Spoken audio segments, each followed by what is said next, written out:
আমি কাপা গলায় বললাম, বাবা, খুব কষ্ট লাগছে, একটু আস্তে করুন।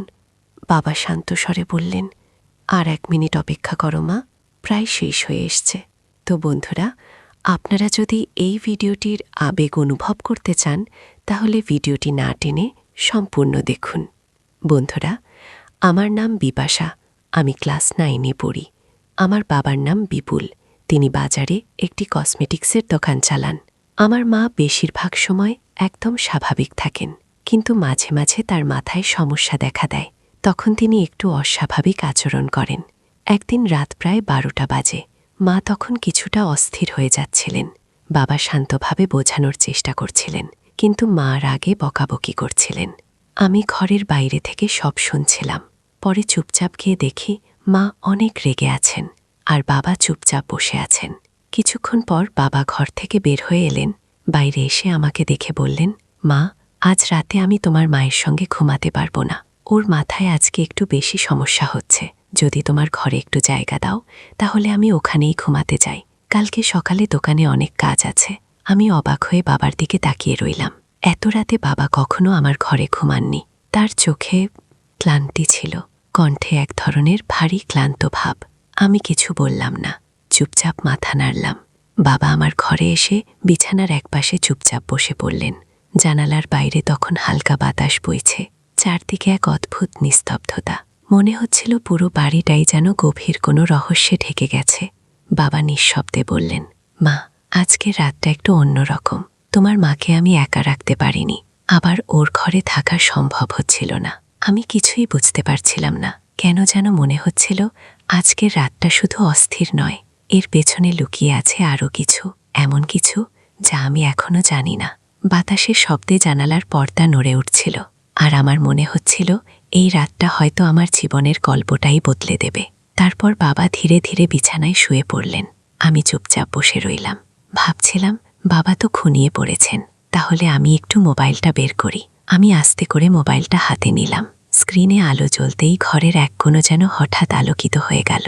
মনে হচ্ছিল নীরবতার মধ্যে এই আলোটা যেন খুব বেশি কিছু বলে দিচ্ছে। আমি আমার পছন্দের ভিডিওগুলো দেখতে শুরু করলাম। স্ক্রিনে চলতে থাকা দৃশ্যের সাথে সাথে আমার মনও ডুবে যাচ্ছিল অন্য জগতে। কিন্তু হঠাৎ আমার চোখ পড়ল।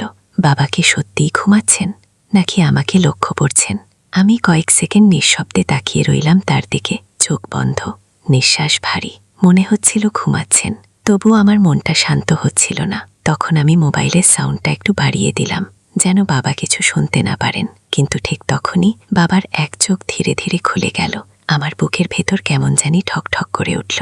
তিনি কিছু বললেন না, শুধু স্থির দৃষ্টিতে তাকিয়ে রইলেন আমার দিকে। আমি বুঝতেই পারলাম না তিনি ঘুমের ঘোরে তাকাচ্ছেন নাকি জেগে আছেন। আমি তাড়াতাড়ি মোবাইলটা বন্ধ করে চোখ বুজে ঘুমের ভান করলাম। ভাবলাম, বাবা যখন পুরোপুরি ঘুমিয়ে পড়বেন তখন আবার ভিডিও দেখব।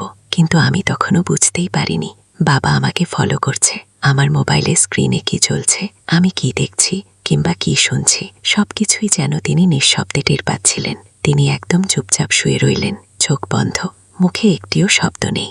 আমি ভাবলাম বাবা ঘুমিয়ে গেছেন, তাই আবার মোবাইলটা হাতে নিলাম।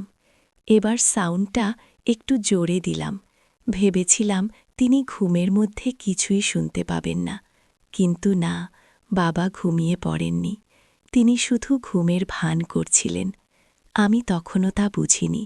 আমার মন তখন ডুবেছিল সেই ভিডিওতে। আর ঠিক তখনই বাবা আস্তে করে শরীর নাড়ালেন, যেন ঘুমের ঘোরে। কিন্তু আমার মনে হচ্ছিল তিনি সব কিছু শুনছেন। বাতাসের শব্দ, ঘড়ির টিকটিক আর মোবাইলের মৃদু সাউন্ড মিশে এক অদ্ভুত পরিবেশ তৈরি করেছিল ঘরের ভেতর। ঠিক সেই সময়ে হঠাৎ করে জানালার পর্দা জোরে দুলে উঠল। আমি একটু ভয় পেয়ে গেলাম। মোবাইলটা তাড়াতাড়ি অফ করে বিছানার পাশে রাখলাম। বাবা তখনও একইভাবে শুয়ে আছেন, মুখে একটিও শব্দ নেই, কিন্তু তার নিঃশ্বাসের শব্দটা যেন একটু বেশি ভারী হয়ে উঠল। আমি ভাবলাম হয়তো তিনি ঘুমের ঘোরে আছেন। কিন্তু পরের মুহূর্তেই এমন কিছু ঘটল যা আমার শরীর কাঁপিয়ে দিল। বাবা হঠাৎ করে খুব আস্তে করে বললেন, মা, এখন কয়টা বাজে? আমি একটু থমকে গিয়ে বললাম, প্রায় 1টা বাজে বাবা, তুমি ঘুমাও। তিনি তখন কিছুক্ষণ চুপ করে রইলেন। তারপর ফিসফিস করে বললেন, তুই ঠিক এখন কি করছিলি? আমি হতভম্ব, কণ্ঠ আটকে গেল। আমি কিছু বললাম না, শুধু চুপচাপ তার দিকে তাকিয়ে রইলাম। চোখে এক অদ্ভুত দৃষ্টি, মুখে কোনো হাসি নেই, শুধু এক শীতল স্থিরতা। আমি চুপ করে বাবার দিকে তাকিয়ে রইলাম। ওনার দৃষ্টি আমার চোখের ভেতর দিয়ে যেন সোজা হৃদয়ে ঢুকে যাচ্ছিল। বাবা ধীরে ধীরে উঠে বসলেন। তারপর বললেন, তুই এত রাতে জেগে আছিস কেন? কাল তো স্কুলে যেতে হবে, তাই না? আমি তাড়াতাড়ি বললাম, হ্যাঁ বাবা, এখনই ঘুমাচ্ছি। কণ্ঠটা কেমন জানি কেঁপে উঠেছিল। বাবা কিছু না বলে একদম ধীরে মাথা নাড়লেন, তারপর আবার শুয়ে পড়লেন। কিন্তু ঘরের ভেতরের পরিবেশটা আগের মতো ছিল না। বাতাস ভারী, নিঃশব্দ, আর আমার বুকের ভেতর ধুকপুক করছিল অদ্ভুতভাবে। আমি চোখ বন্ধ করলাম, কিন্তু মন শান্ত হচ্ছিল না। মনে হচ্ছিল বাবা কিছু একটা ভাবছেন, এমন কিছু যা আমি বুঝতে পারছি না। কয়েক মিনিট পর বাবা আবার বললেন, তুই কি রোজ রাতে এমন করে জেগে থাকিস? আমি অবাক হয়ে গেলাম। বাবার কণ্ঠে রাগ ছিল না, কিন্তু একটা প্রশ্নচিহ্ন লেগেছিল, যেন তিনি আমার মধ্যে কিছু খুঁজছেন। আমি আস্তে করে বললাম, না বাবা, আজকেই একটু ঘুম আসছিল না, তাই। তারপর আমি এবং বাবা আমরা দুজনেই ধীরে ধীরে ঘুমিয়ে পড়লাম। ঘরের ভেতর তখন এক অদ্ভুত নীরবতা। ঘড়ির টিকটিক শব্দটাও যেন কানে কেমন ভারী লাগছিল। রাত পেরিয়ে গেল কিছুক্ষণ। হঠাৎ ঘড়ির কাঁটা যখন 3টে ছুঁয়েছে, ঠিক তখনই একটা মৃদু আওয়াজে আমার ঘুম ভেঙে গেল। চোখ খুলে দেখি বাবা ধীরে ধীরে উঠে বসেছেন, মুখে এক অদ্ভুত স্থিরতা, কোনো কথা নেই। তিনি আস্তে আস্তে উঠে গিয়ে ঘরের লাইটটা অন করলেন।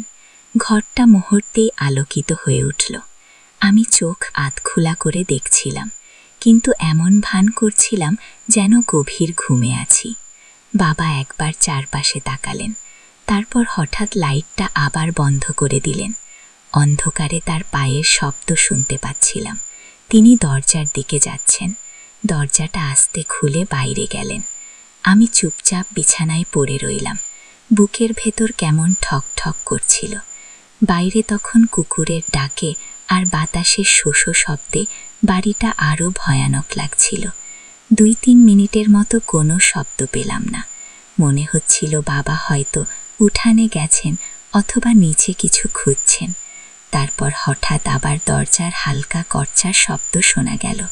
বাবা ফিরে এসেছেন। তিনি আবার ঘরে ঢুকলেন, হাত বাড়িয়ে একবার লাইট অন করলেন, কিন্তু সঙ্গে সঙ্গে বন্ধ করে দিলেন। আলোটা যতক্ষণ জ্বলেছিল আমি স্পষ্ট দেখেছিলাম তার মুখে এক অদ্ভুত ছায়া, যেন তিনি গভীর চিন্তায় আছেন অথবা কিছু লুকিয়ে রাখছেন। তারপর তিনি ধীরে ধীরে এসে নিজের জায়গায় শুয়ে পড়লেন। আমি তখনও চোখ বন্ধ করে আছি, কিন্তু ঘুম আসছে না। বাবার নিঃশ্বাসের শব্দ, বাইরের বাতাসের শোষো আওয়াজ আর ঘড়ির টিকটিক, সব মিলে সেই রাতটা হয়ে উঠল এক রহস্যময়ী নীরবতার রাত। আমার মনে হচ্ছিল বাবা বাইরে গিয়ে কিছু একটা করেছেন, কিন্তু কি সেটাও আমি জানি না। শুধু একটা অনুভূতি বারবার মাথায় আসছিল,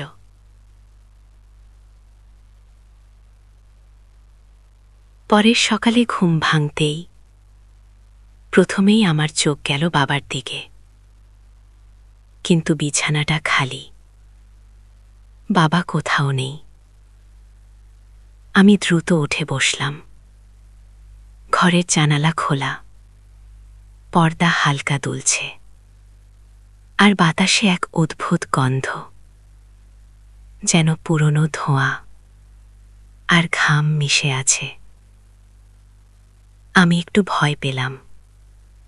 মনে পড়ল রাত ৩টের সময় বাবা বাইরে গিয়েছিলেন, হয়তো এখন দোকানে চলে গেছেন। কিন্তু ঘড়ির দিকে তাকিয়ে দেখি সকাল মাত্র ৬টা বাজে। বাবা কখনো এত সকালে বেরোন না। আমি চুপচাপ ঘর থেকে বের হয়ে মায়ের ঘরের দিকে গেলাম। দরজাটা আধ খোলা। ভেতরে উকি দিতেই দেখি মা বিছানায় বসে আছেন, কিন্তু চোখে এক অদ্ভুত দৃষ্টি, শূন্য, নিস্তব্ধ, ভয়ের মতো। আমি আস্তে করে বললাম, মা, বাবা কোথায়? মা ধীরে ধীরে আমার দিকে তাকালেন। এক মুহূর্তের জন্য মনে হল তিনি যেন কাউকে খুঁজছেন মনে মনে। তারপর খুব নিচু গলায় বললেন, বিপাশা, তোর বাবা তো সারা রাতেই ঘরে আসেনি। আমি হতভাগ। কি বলো মা? কিন্তু বাবা তো আমার ঘরেই ছিলেন। মা কিছু বললেন না, চুপচাপ তাকিয়ে রইলেন আমার মুখের দিকে। তারপর আস্তে করে বললেন, তুই নিশ্চিত তো ওটা তোর বাবা ছিল? আমার শরীর হিম হয়ে গেল। বুকের ভেতর ঠক ঠক শব্দ হচ্ছিল, হাত পা কাঁপছিল। আমি কাঁপা গলায় বললাম, মানে মা, তুমি কি বলছো? মা আর কিছু না বলে ধীরে ধীরে জানালার দিকে তাকালেন। বাইরে রোদের আলো পড়েছে, কিন্তু বাতাসে এক অদ্ভুত ঠান্ডা ভাব। আর আমি বুঝে গেলাম, রাত ৩টের সেই মানুষটা হয়তো বাবা ছিলেন না। তো বন্ধুরা, এই গল্পটি কিন্তু এখানে শেষ নয়। এই গল্পটির দ্বিতীয় পর্ব রয়েছে। যদি আপনারা দ্বিতীয় পর্ব পেতে চান, তাহলে অবশ্যই চ্যানেলটি সাবস্ক্রাইব করে পাশে থাকা অল নোটিফিকেশন অন করে রাখবেন। আর আগে থেকেই যারা এই চ্যানেলটি সাবস্ক্রাইব করে রেখেছেন, আপনাদের জন্য অনেক বেশি ভালোবাসা রইল।